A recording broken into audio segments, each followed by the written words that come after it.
get claustrophobic behind those things. It's an honor to be here. Thank you for the kind introduction, and it's a privilege to be in front of the best looking group in ophthalmology. Thank you, Rob, for leading by example and pulling this together. This is awesome.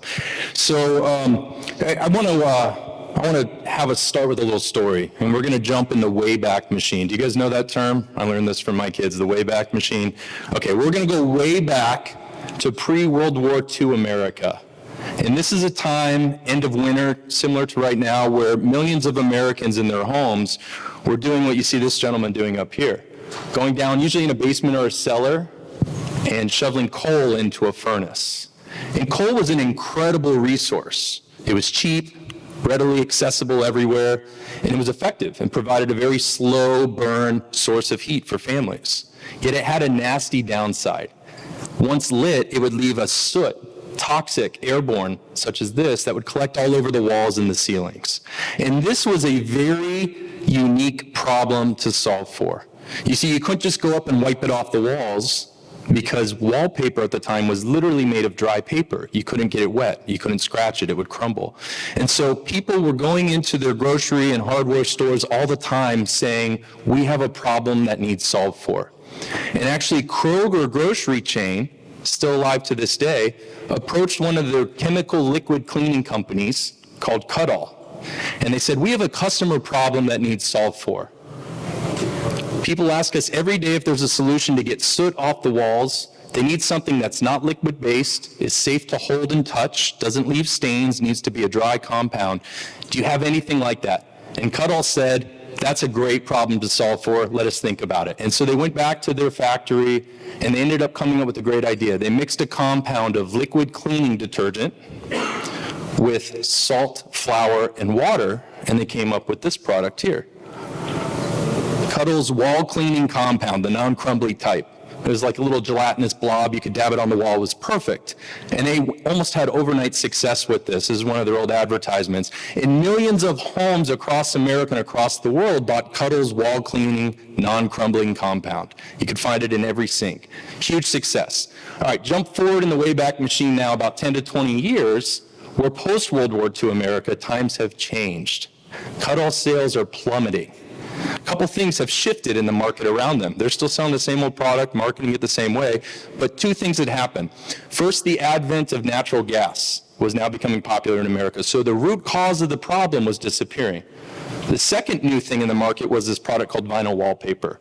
You could get it wet, get a wet rag, wipe off the soot. So the source of the problem was gone, and a simple remedy was now available for homes putting up vinyl wallpaper.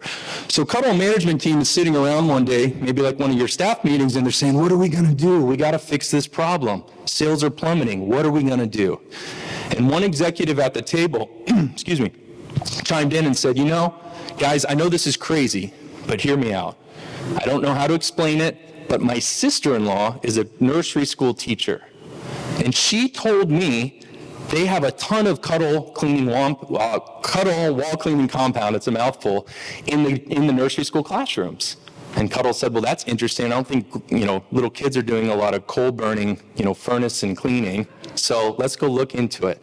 And sure enough, the Cut-All sales from teachers going into classrooms was huge. Typical, housewife at the time might buy one thing a year. They were buying 20, 30 of these things. And what they found is when they went in, their product was solving a completely different but very unique problem that needed solved for. You see, the teacher said the modeling clay we use dries up in the kids' hands and it crumbles. And this actually works really well, and the kids have a blast with it. Cut-All moved on this instinct overnight and rebranded into a product I'm sure all of you have at home and in your sofa cushions somewhere like me. I know I do. I have 3 daughters, called Play-Doh. And this went on to drive $1 billion in sales, thousands of line extensions like you see up here. Fantastic product. Now for me, this is one of my favorite stories in innovation because it highlights such a couple key but simple principles you can bring to an idea you're working on today or Monday back in your practice. And as Dr. Melinda says, I've had the privilege to work with teams bringing now approximately 50 new medical technologies into this space. Some of them have gone on to be successful, we're very proud of, but I'm also here to humbly tell you I've made every freaking mistake there is to make, bringing ideas to market. This is a hard game we choose to play in. Innovation is messy, you have partially available information, you have dozens or hundreds of people making decisions over quarters or years, you're gonna make mistakes. And I got to a point in my career where I started to reflect on this. Why is it some ideas really seem to take off and do so well? And why is it some just seem to find this perfect fit in market that they get to exploit? How did they get there? Is it dumb luck? Is it timing? Is it coincidence? And these questions ultimately led me to where many would consider one of the epicenters for innovation, MIT. And I spent a few years there working on a master's on this very topic. Help me understand innovation leadership. What does it mean? What are the frameworks and principles behind it? And really what I was looking for is a framework. And I love frameworks because you don't have to get into the messy details. That's for subject matters to own. But are there guiding principles that I can apply to any idea, whether it is you're here thinking about buying a practice, changing your branding, bringing on new procedures, or maybe you have a medical technology you want to really progress to the next step. These are a couple of those takeaways. So I'm going to hit these principles pretty quickly. First, I want to share with you a new definition. I hate buzzwords for how to think about this buzzword called innovation. I'm going to share with you a concept called minimum viable product. This is used by engineers all the time, but you can use it in commercial, in marketing, in any initiative trying to bring things forward.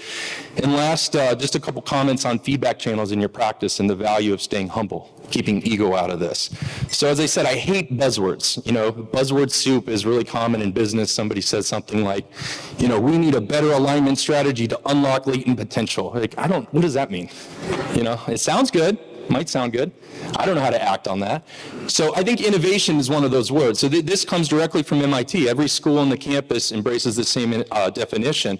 And it's the key takeaway here is innovation is not a physical thing. I don't want you to think about it as an iPhone or a gadget. Our engineers at Trukera, they don't call the things they work on as an innovation. That's a very sacred definition. Innovation is not the thing or the idea itself, but it's the flow of the idea. And this will change the way you think about the environment you're bringing ideas through.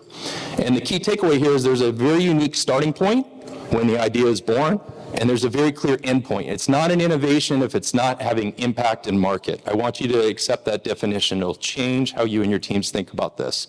So something sitting on a laboratory shelf may be brilliant. It's a prototype or a gadget. It's not an innovation. And this does a couple things. It keeps you in a process mindset, but it also really forces you to challenge the end goal. If it's not positively impacting your staff, your patients, your practice, it's not an innovation. And so once you have this definition, you know, ideas may be common. A lot of people have the fear of the blank canvas. Where do I go next? Got a great idea for a product, got a great idea for a new service offering we want. And so I want to walk you through two different models for how those ideas take those next steps. The old way of thinking about it might be something like this. And just as a simple example, let's imagine your neighbor tells you one day, you know, I'm really having a hard time being on time to work. And you have this idea, and you say, I got a brilliant idea. I'm going to invent the first automobile. This is the old way of thinking about it. You tell your neighbor, sit tight, let me raise a couple $100 million, give me 10 to 12 years, and I'm going to do this. I'm going to put some wheels together, put them on a chassis, build a body around it, put an engine in it and some doors, and I'll be right back. This is often, I know it sounds silly, but this is how big strategics often think. Large companies, large thinking, which is great, but large investment and large steps. How engineers today, especially innovators, tend to think is this idea of minimum viable product testing. And it's same end goal in mind, but it would go like this. You would tell your neighbor, hey, let me see if I can work on this problem. I have a thesis that if I could somehow get wheels beneath you, I could get you there faster. So I'm going to go down to my garage, put a couple wheels on a 2x4, and create a skateboard. The next day, she's in market testing your idea. This is really key. You go talk to her after that. You say, hey, how did it go? She says, oh, it was definitely faster, but it was really wobbly. I kept falling off. Okay, what if I were to put a handle on it? Next day, you give her a scooter. Check in.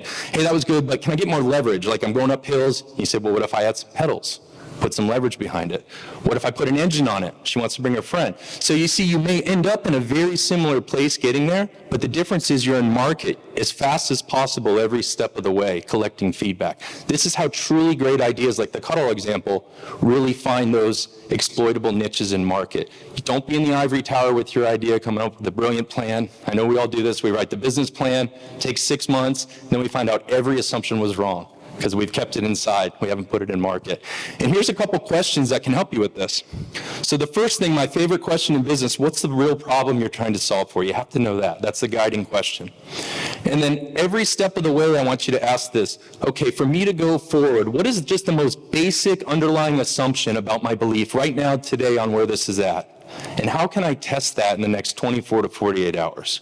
You don't need to raise funds You don't need to invent an automobile. It doesn't cost you anything to put a clipboard with some survey questions in front of a patient, or put a sketch of an idea in front of 50 people at the mall. And a lot of people think big, but they act big. I want you to think big, but act small and fast. And this is how this process works.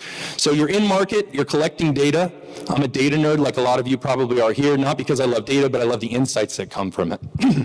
So as you're doing this, you're going to start to collect hordes of data. This could be average satisfaction scores. It might be average productivity per rep or per technician. As you collect the data, it's going to naturally start to distribute. Right? You've all seen the bell curve like this. What I want to warn you about is paying attention to the mean. The mean doesn't mean a thing to innovators. It's great, like the last talk, for KPIs. Once you know what you want to do and you want to balance and measure performance against that, an average is fine. But the outliers, right, nice tie in here, this is where the innovation is going to come from. So think about the Cuddle example. If they were to send satisfaction surveys on their product, the vast majority, right, one standard deviation is going to be within, about 70%, are probably going to say a response like this: the wall cleaning compound, it's fine, I guess. Might be interesting, it's not very insightful. I want you to look at the tails for your insight. And this is any data, like put your idea in here. Just get the data, just pay attention to the tail ends. Outliers are what are going to drive this. You're going to have people on the far corner, over here on the left, that are saying, it's not at all what I thought. This isn't solving the problem I thought it was going to solve. You're going to have people on the far right. These are your 5-star Amazon reviews. These are your doctors doing 3 times the bookings as the average. These are the patients sending you 10 referrals a month. What is different about that side of the market there? What are the fundamental beliefs? This is where Cuddle found teachers going into grocery stores buying 32 cans of this stuff. Right? That data is an insight, but you got to get after it.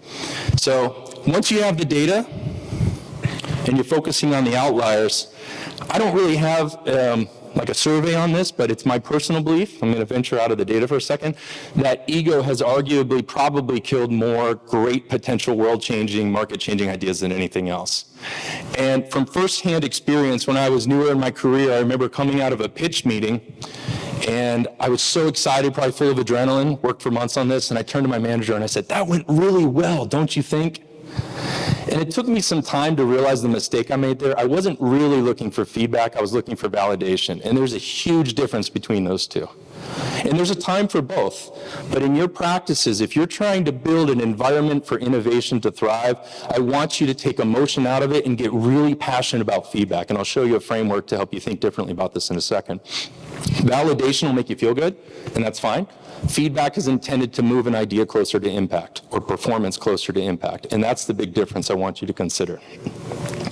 So if I were to ask you, how do you feel about positive versus negative feedback, right? A lot of times you may have an emotional response. Positive is good. Negative feedback, defensive, right? If I were to ask any engineers in the room, anybody engineering background?